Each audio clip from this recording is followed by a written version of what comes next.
وعلی محمد کما صلیت علی ابراہیم وعلی آل ابراہیم انک حمید مجید اللہم بارک علی محمد وعلی محمد کما بارکت علی ابراہیم وعلی آل ابراہیم انک حمید مجید رب اشرح لی صدری ویسر لی امری واحلل عقدۃ من لسانی یفقہوا قولی۔ آج کے سبق میں پہلی آیت مبارکہ حضور صلی اللہ علیہ وآلہ وسلم کی تسلی کے لیے جو ہے وہ نازل فرمائے گی۔ مکی زندگی کا آخری دور چل رہا ہے اور ان لوگوں کی جو ہے وہ اذیتیں، ان لوگوں کا نام ماننا، استہزاء اڑانا ہم بنی اسرائیل میں جو ہے بڑی ڈیٹیل کے ساتھ پڑھ چکے ہیں۔ اب حضور صلی اللہ علیہ وآلہ وسلم نے فرمایا کہ میری مثال تو ایسے ہے کہ ایک روشنی جلائی اور اس روشنی میں جلا کے جو ہے وہ میں چاہتا ہوں کہ لوگ اس روشنی سے ہدایت لیں، لیکن وہ یہ ہے کہ وہ پروانوں کی طرح آ کے آگ میں جو ہے وہ کودتے ہی جا رہے ہیں، اس کو آگ سے جو ہے وہ باز ہی نہیں آ رہا ہے۔ تو آپ صلی اللہ علیہ وآلہ وسلم خاصے اس چیز سے پریشان رہتے تھے۔ انبیاء اکرام جو ہے وہ ان کا تو یہی ہوتا ہے کہ جو سیدھی راہ اللہ نے دی ہے اس راہ پہ چل کے لوگ جو ہے وہ اپنی منزل مقصود تک پہنچ سکیں۔ تو اس غم میں آپ اندر سے اندر ہی گھلے چلے جا رہے تھے۔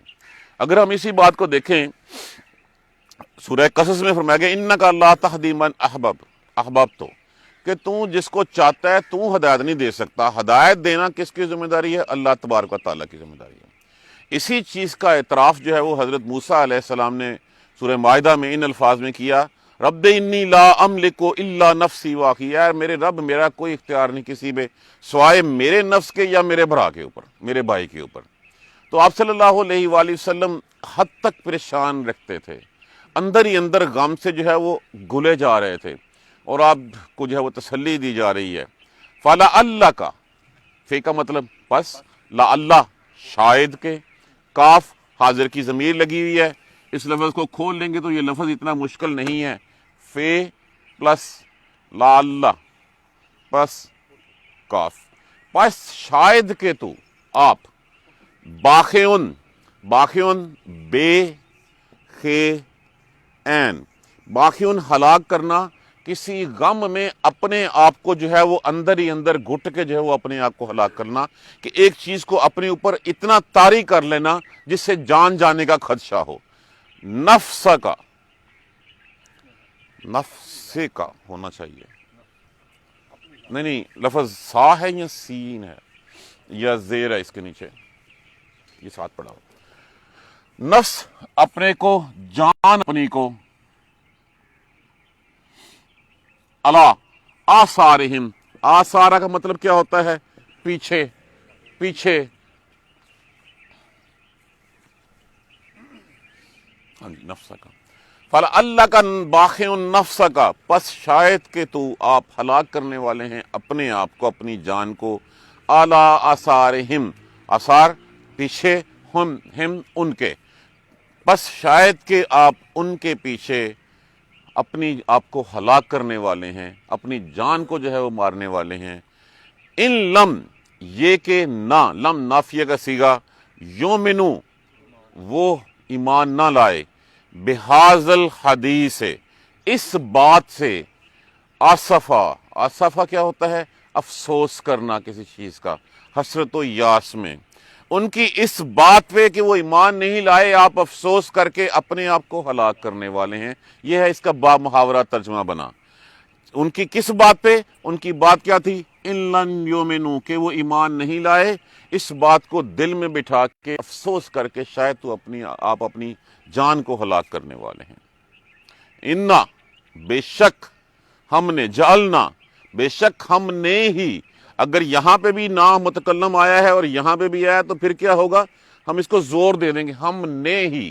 ویسے تو مانا انا بے شک ہم نے، جلنا کے بعد جعلہ کا معنی بنانا نا، پھر ہم نے، تو جب ایک ہی کلمہ، ایک ہی لفظ جو ہے وہ کلمے میں متواتر استعمال ہو، اس کا معنی ہوتا ہے کہ زور دے کے ہم نے ہی بنایا، ما جو کچھ ہے، علل ارض زمین پر، زینتن آرائش، زینت خوبصورت، لہا اس کے لیے، لنبلوکم یہ نبلوکم، اب لفظ کیا ہے اس سے؟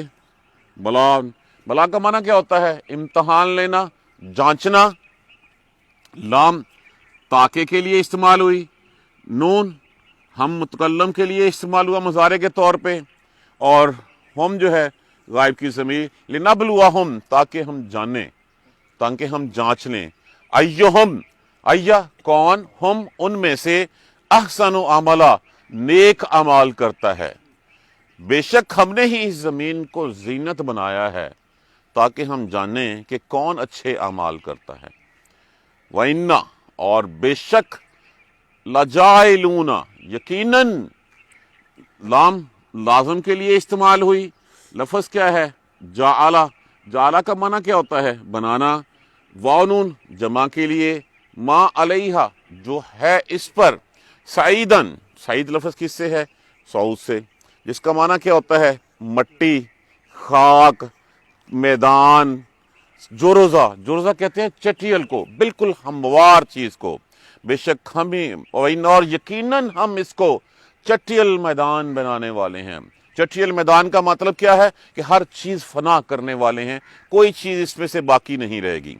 فلا اللہ کا بس شاید کہ تو باقی النفس کا ہلاک کرنے والا ہے اپنی جان کو، علی آثارہم ان کے پیچھے، ان لم یؤمنوا اس کہ یہ کہ وہ ایمان نہیں لائے، بہذا الحدیث اس بات کے، آسفا افسوس کرتے ہوئے۔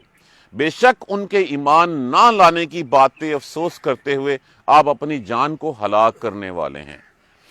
انا بے شک جعلنا ما علی الارض زینتاً بے شک ہم نے بنایا اس زمین کو زینت، آرائش، لہا لیے اس کے، لنبلوہم تاکہ ہم جانچ لیں، ہم امتحان لے لیں، ایہم احسن عملا کون ان میں سے اچھے اعمال کرتا ہے۔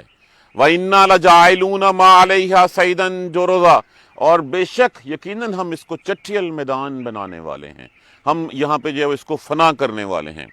پہلی بات آ جائیے اس کے مفہوم کے اوپر کہ حضور صلی اللہ علیہ وآلہ وسلم مکی زندگی کا آخری دور ہے، مشرکین بات ماننے کو نہیں آ رہے، آپ کا استہزاء اڑا رہے ہیں، آپ کو اذیتیں دے رہے ہیں، لیکن وہ دنیا میں ایسے کھوئے ہوئے ہیں کہ اس روشنی کی طرف جو روشنی آپ نے جلائی ہے، جیسے میں نے حدیث عرض کی پہلے کہ حضور صلی اللہ علیہ وآلہ وسلم نے ارشاد فرمایا کہ میری مثال تو ایسے ہے کہ میں نے ایک روشنی جلائی اور جلائی لوگوں کو راستہ دکھانے کے لیے، لیکن وہ ہے کہ وہ پروانہ وار اس آگ میں آ کے جو ہے وہ اپنے آپ کو پھینکتے جا رہے ہیں، وہ پروانوں کی مانند جلتے چلے جا رہے ہیں، جبکہ وہ راستہ ہے یہ راستہ دکھانے کے لیے۔ یا قرآن پاک میں اس کے بارے میں فرمایا گیا کہ جس وقت اندھیرا گپ ہو اور مثال ایسی ہے کہ روشنی جلائے تو لوگ اس طرف جو ہے وہ راستہ لیں، لیکن اس طرف آتے ہی نہیں ہیں، لوگ اپنے آپ کو جو ہے وہ ان کھائیوں میں ہی گرانے میں تلے ہوئے ہیں۔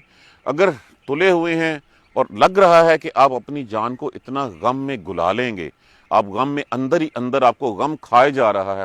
دیکھیے یہ ہر نبی کا شیوا رہا ہے، ہر نبی جس کو بھی اللہ تبارک و تعالیٰ نے چنا، جس کو بھی منتخب کیا، اللہ تبارک و تعالیٰ نے اس نبی نے پھر جو ہے وہ کوشش کی کہ حت الوسع ہر شخص جو ہے وہ اسلام لے آئے۔ یہ پیغام ہے، یہ پیغام کن کے لیے ہے؟ ہر تبلیغ کرنے والے کے لیے۔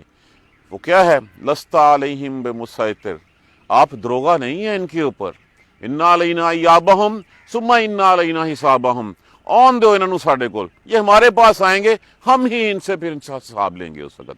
تو جیسے ہی کہا تھا انک لا تہدی من احببت، کہ بے شک تو جو ہے وہ جس کو چاہے اس کو نہیں جو ہے وہ ہدایت دے سکتا، ہدایت کی ذمہ داری اللہ تبارک و تعالیٰ کے ہاں ہے۔ اس چیز کا اعتراف حضرت موسیٰ علیہ السلام نے، رب انی لا املک الا نفسی و اخی، میرا اختیار صرف میرے اوپر ہے یا اختیار میرے بھائی کے اوپر ہے؟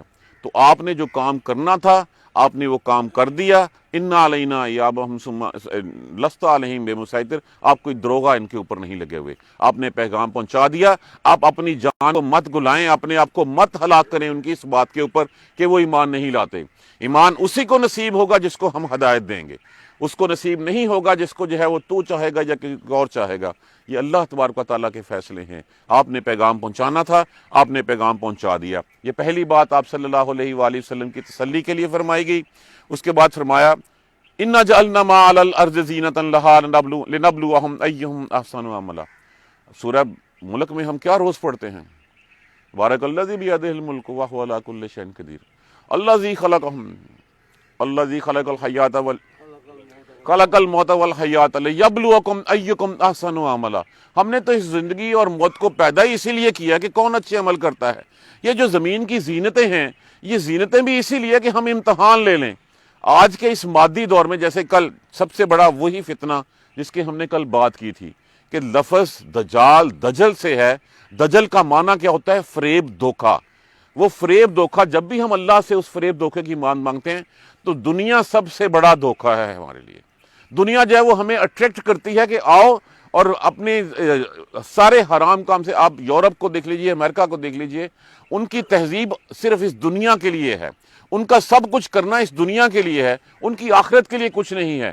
ہم بھی اسی معاشروں پہ مرے جا رہے ہیں، لیکن ہمارے لیے وہ راہ نہیں ہے، ہمارے لیے وہ راہ ہے جس راہ پہ چل کے ہم اس مقام تک پہنچ سکتے ہیں جو ہمارے نبی نے ہمارے لیے پسند کیا، جو اللہ نے ہمارے لیے بنایا۔ تو یہ جو زمین کی جتنی زینت ہے نا، یہ جو بلڈنگیں، یہ بازار، یہ محلات، یہ گاڑیاں، یہ سب کچھ یہ کس لیے ہیں؟ لنبلوہم، تاکہ ہم امتحان لیں، ہم جانچیں۔ وہدیناہم نجدین، دونوں راہیں تمہیں دکھا دی ہیں، اب ان دونوں راہوں میں سے کیا اختیار کرنا ہے تم نے، یہ تمہیں بتا بھی دیا گیا، تمہیں لکھ کے بھی دے دیا گیا، تمہیں سمجھانے کے لیے ایک محمد صلی اللہ علیہ وآلہ وسلم کی شکل میں رہبر و رہنما بھی بھیج دیا گیا۔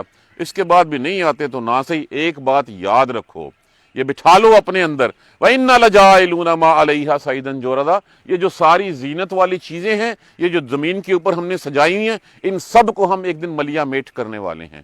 ان سب کو جو ہے وہ ہم چٹیل میدان کی شکل میں بنا دیں گے، اور وہ دن جو ہے وہ روز محشر کا دن ہوگا۔ جس چیز کے تم مرے جا رہے ہو، جو محلات کھڑے کیے جا رہے ہو، دیکھیے جب انسان اس دنیا سے جاتا ہے، اس آیت کریمہ کا مطلب کیا ہے؟ کل من علیہا فان، ہر چیز فنا ہونے والی ہے۔ کل من علیہا فان، ہر چیز جو ہے وہ یہاں پہ اجڑ جانے والی ہے۔ اور یہی بات یہاں پہ کہی گئی ہے کہ یہ لوگ دنیا میں مر رہے ہیں، آپ ان کی فکر مت کیجئے، اپنے آپ کو تسلی رکھیے۔ آپ کے اوپر جو ہے وہ اللہ تبارک و تعالیٰ کی رحمتیں واجب ہو چکی ہیں، آپ اپنے آپ کو اس غم میں مت گلائیے۔ جس دنیا پہ یہ مرے جا رہے ہیں، یہ دنیا تو ہم نے لوگوں کے امتحان کے لیے پیدا کی ہے۔ ہم نے یہ سارے محلات، یہ ساری نہریں، یہ سب کچھ جو ہے لوگوں کے لیے ہے وہ امتحان کے لیے۔ اب اس امتحان میں کون پورا اترتا ہے؟ لنبلوہم ایہم احسن عملا، کون اچھے اعمال کرتا ہے؟ جو اچھے اعمال کرتا ہے وہ ایک بات سارے لوگ ذہن میں بٹھا لیں، وہ کیا ہے؟ کل من علیہا فان، ہر چیز تباہ ہونے والی ہے، اور یقیناً ہم اس کو ایک چٹیل میدان بنانے والے ہیں۔ ہم اس کو ایک سیدھا چٹیل میدان کیا ہوتا ہے کہ زمین کا اوپر والا حصہ، ہر چیز فنا ہو جائے گی اور ایک میدان کی شکل میں جو ہے وہ رہ جائے گی۔ تو اب ذہن میں بٹھا لیں کہ جو اثاثے کھڑے کیے ہیں، جو محلات کھڑے کیے ہیں، کیا وہ اس دن محلات کام آنے ہیں یا وہ تمہارے اعمال کام آنے ہیں جو تم نے کیے ہوئے ہیں؟ وہ اعمال کیا ہیں؟ اللہ تبارک و تعالیٰ نے ہم سے جو ہے وہ جو تقاضے کیے ہیں، جو ہمیں بتایا گیا ہے، جس چیز کا ہمیں امین بنایا ہے، کیا ہم نے اس امانت کا حق ادا کیا ہے؟ یہ جان اللہ کی امانت تھی، کس مقصد کے لیے تخلیق کی گئی تھی، کیا ہم نے اس فرض کو پورا کیا؟ جو اللہ نے مجھے منصب دیا، کیا اس منصب کے تقاضے میں نے پورے کیے؟ کیا میں نے اس امانت کا حق ادا کیا جو اللہ نے دی؟ یہ جوانی اللہ نے دی تھی، کیا اس جوانی کا وہ جو تقاضا اللہ نے میرے لیے دیا تھا میں نے پورا کیا؟ جو مال میرے پاس آیا، دیکھیے میرے پاس مال میں نے جتنا کھانا ہے وہ ایک لمٹ ہے، اس لمٹ سے آگے بڑھ کے ہر چیز کے اوپر میری چوکیداری ہے۔ اللہ نے مجھے امین بنایا، ٹرسٹی بنایا۔ کس کو بنایا جاتا ہے؟ جس کے اوپر اللہ کا بھروسہ ہوتا ہے، جس کے اوپر اللہ کا جو ہے وہ دوستی ہوتی ہے۔ اب کیا ہم اس دوستی کو، اس بھروسے کو جو ہے وہ ہم اللہ کے جو ہے وہ غلط قرار دے دیں گے؟ ہم امانت میں خیانت کے مرتکب ہو جائیں گے؟ یہی امتحان ہے ہمارا۔ جوانی، علم، منصب، مال و دولت، اولاد، ہر چیز امتحان ہے۔ اللہ وہ کیا فرمایا گیا ہے کہ اگر تمہارے پاس مال ہے اور ہدایت نہیں ہے تو وہ تباہی ہے تمہارے لیے۔ تمہارے پاس جوانی ہے اور اس جوانی میں تمہیں ہدایت نہیں ہے تو تباہی ہے تمہارے لیے۔ تمہاری اولاد ہے اور اولاد کو ہدایت نہیں ہے تو تباہی ہے تمہارے لیے۔ تو ہر چیز جو اللہ نے ہمیں دی ہے وہ ایک امتحان کے لیے دی ہے۔ یہ سب کچھ جو سجایا ہے، یہ گاڑیاں، محلات جن کے اوپر ہم حرام کھاتے ہیں، حرام کے لقمے کھا کے، حرام کا مال کما کے، اور پھر ہم یہ سوچتے ہیں کہ اس سے جو ہے وہ ہم پھر عمرہ بھی کر لیں گے، ہماری اولادیں بھی تابع دار ہو جائیں گی، اور ہم جو ہے وہ اگلی منزل اختیار کر لیں گے۔ کبھی کسی نے جو ہے وہ نیم کا بوٹا لگا کے آم کے پھل کھائے ہیں، اس میں سے جو ہم کریں گے وہی ہم بھریں گے۔ جو سلوک میں اپنے ماں باپ سے کروں گا وہی میری اولاد مجھ سے کرے گی۔ آج جو اللہ نے مجھے دیا ہے وہ اللہ کا دیا ہوا جو ہے وہ ایک امتحان کے لیے ہے۔ وہ آزمائش ہے میری، اس آزمائش میں سے کیسے پورا اترنا ہے، وہ قرآن اور سنت ہی ہمارے پاس سیدھا راستہ ہے۔ یہاں سے آگے جو ہے وہ پھر اصحاب کہف کا جو ہے وہ قصہ شروع ہوتا ہے۔ یہ یہاں پہ بتانے کا مقصد یہ ہے کہ کچھ نوجوان ایسے تھے، وہ ایسے نوجوان تھے، وہ اس دنیا کی جس طرح آج حالات ہیں اسی طرح اس وقت کا بادشاہ اور اس کے شہر کے لوگ جو ہے دنیا کی رنگینیوں میں مست تھے۔ وہ دنیا کی رنگینیوں میں ہر شخص کو جو ہے اسی مستی میں لانا چاہ رہے تھے۔ تو کچھ نوجوان تھے جو اللہ والے تھے، جو اللہ کی طرف لو لگا چکے تھے، انہوں نے اس دنیا کو جو ہے وہ چھوڑنا چاہا، اور چھوڑ کے وہ علیحدہ علیحدہ کسی ایک جگہ پہ اکٹھے ہوئے، اور اکٹھے ہو کے کسی غار میں پناہ لی تاکہ جو ہے وہ ہم اب لوگوں سے اپنے آپ کو بچا سکیں۔ اور وہ پھر وہ سوئے رہے، کتنا عرصہ سو رہے، اللہ تبارک و تعالیٰ کہتے ہیں تمہیں کیا پتا، مجھے پتا کتنا سو رہے ہیں۔ وہ غالباً 309 سال کا عرصہ جو ہے وہ پھر بیان کیا گیا ہے، اور اس سورہ مبارکہ کی آخر میں آخری آیتوں میں جا کے اس کی جو ہے وہ پھر ایکسپلینیشن جو ہے وہ تشریح کی گئی ہے کہ وہ بھی لوگ تھے، انہوں نے دنیا کو تیگ دیا تھا، اور پھر دنیا کو تیگنے کے بعد غار میں اکٹھے ہوئے، ایک جگہ پہ اکٹھے ہوئے، تینوں علیحدہ علیحدہ نکلے تھے، ایک دوسرے سے بات چیت ہوئی، مقصد سب کا 7 تھے 8 تھے، اس کے بارے میں جو ہے اللہ تبارک و تعالیٰ بہتر جانتے ہیں۔ اکٹھے ہوئے، اکٹھے ہو کے جب مقصد ایک دوسرے سے بیان کیا، غار میں پناہ لی، اور پناہ لینے کے بعد اللہ تبارک و تعالیٰ نے ان کے اوپر نیند طاری کر دی۔ ایک لمبا عرصہ وہ سو رہے، وہ کروٹیں بھی ان کی بدلتے رہیں، کتا بھی جو ہے ان کا دروازے کے اوپر بیٹھا رہا، ہوائیں بھی ان کو آتی رہیں، اور سورج کی دھوپ بھی جو ہے وہ ان کی طرف سے جو ہے وہ ہو کے چلتی رہی۔ اور اس کے بعد جب وہ جاگے ہیں تو ان کو بھوک لگی، تو انہوں نے کہا چلو کسی کو بھجواتے ہیں، اور جب بھیجے گئے اور جا کے اس نے سکہ دیا تو پھر پتہ چلا کہ ہم تو یہ تو سینکڑوں سال ہو گئے ہیں اس بات کو۔ وہ اس منظر سے غائب ہو گئے تھے۔ یہ وہ سوال تھا جو یہود نے جو ہے وہ یہود سے پوچھا گیا تھا، مشرکین مکہ نے کوئی ایسی بات بتائی جائے جس سے نبی کا ہم امتحان لے سکیں، تو یہود نے کہا کہ جا کے پوچھ لو کہ غار والے کون تھے، اگر وہ سچا نبی ہوا تو وہ اللہ کی طرف سے آپ کو بتا دے گا۔ اور پھر ذوالقرنین کے بارے میں پوچھا گیا کہ کون تھا جس نے مشرق اور مغرب ہر چیز فتح کر لی تھی، اور پھر روح کے بارے میں سوال کیا گیا۔ تو یہ وہ سوال تھے جس سوالوں کے جواب میں یہ سورہ مبارکہ اتری تھی۔ اب اس کا آغاز پہلی آیت کریمہ آپ نے پڑھی، الحمدللہ الذی، تو تعریفیں اللہ کی، جو جہاں پہ سبق بنی اسرائیل میں ختم ہوا تھا یہاں پہ وہاں پہ کہا گیا تھا قل الحمدللہ، یہاں پہ کہا گیا الحمدللہ الذی۔ اور پھر اس کے بعد اس زمین کے بارے میں جو امتحان ہمارے ہیں، اسی کے گرد یہ ساری سورہ مبارکہ گھومتی ہے۔ ذہن میں بٹھا لیجئے، یہ زمین کی زینت ہے، جو آرائش جس کے ہم کھوئے ہوئے ہیں، یہ ساری سورہ مبارکہ اسی کے گرد گھومتی ہے۔ اور بتایا وہی جا رہا ہے کہ تاکہ ہم نے تمہیں امتحان کے لیے جو ہے منتخب کیا ہے، امتحان کے لیے تمہیں جو ہے وہ یہ سب کچھ دیا ہے، اب دیکھنا یہ ہے کون اس کے اوپر پورا اترتا ہے۔ اور پورا اترنے کا راستہ اطیع اللہ اطیع الرسول ہی ہے، اس کے علاوہ اور کہیں راستہ نہیں ہے ہمارے پاس۔ قرآن اور سیرت طیبہ ہی ہمارے پاس ہے، اس کے علاوہ جتنے راستے ہیں وہ ہمیں جہنم میں گرانے والے راستے ہیں۔ اللہ تبارک و تعالی ہمیں سیدھے راستے پر چلنے کی ہمت اور توفیق دے۔ جزاک اللہ خیر، سبحانک اللہم و بحمدک، اشہد ان لا الہ الا انت، استغفرک و اتوب الیک۔ ایک دفعہ پھر با محاورہ ترجمہ اس کا دیکھ لیجیے، فلا اللہ، لا اللہ کا معنی ہوتا ہے شاید کے، اور فے کا مطلب پس، کاف حاضر کی پس شاید کہ تو ہلاک کرنے والا ہے اپنی جان کو ان کے پیچھے، ان کی اس بات کے پیچھے کہ وہ ایمان نہیں لائے، اس بات کا غم آپ کو کھائے جا رہا ہے، اس کے پیچھے آپ جو ہے وہ اپنے آپ کو ہلاک کرنے والے ہیں۔ یہ جو زمین ہے، یہ زمین ہم نے زینت بنائی ہے آزمائش کے لیے کہ کون اچھے اعمال کرتا ہے، اور اس کو یقیناً ہم ایک چٹیل میدان بنانے والے ہیں، اور چٹیل میدان کا مطلب ہے ہر چیز فنا کرنے والے ہیں۔ جزاک اللہ خیر۔ اعوذ باللہ من الشیطان الرجیم، بسم اللہ الرحمن الرحیم، الحمدللہ رب العالمین، الحمدللہ رب العالمین، الحمدللہ رب العالمین۔ اللہم صلی علی محمد وعلی آل محمد کما صلیت علی ابراہیم وعلی آل ابراہیم انک حمید مجید۔ اللہم بارک علی محمد وعلی آل محمد کما بارکت علی ابراہیم وعلی آل ابراہیم انک حمید مجید۔ ربنا لا تؤاخذنا ان نسینا او اخطانا، ربنا ولا تحمل علینا اصرا کما حملتہ علی الذین من قبلنا، ربنا ولا تحملنا ما لا طاقة لنا به واعف عنا واغفر لنا وارحمنا انت مولانا فانصرنا على القوم الكافرين، ربنا لا تزغ قلوبنا بعد إذ هديتنا وهب لنا من لدنك رحمة انك انت الوهاب، رب اغفر وارحم وانت خير الراحمين، یا رب ارحمهما كما ربياني صغيرا، یا رب ارحمهما كما ربياني صغيرا، یا رب ارحمهما كما ربياني صغيرا۔ ربنا تقبل منا انك انت السميع العليم وتب علينا انك انت التواب الرحيم، والحمد لله رب العالمين، آمين یا ارحم الراحمين۔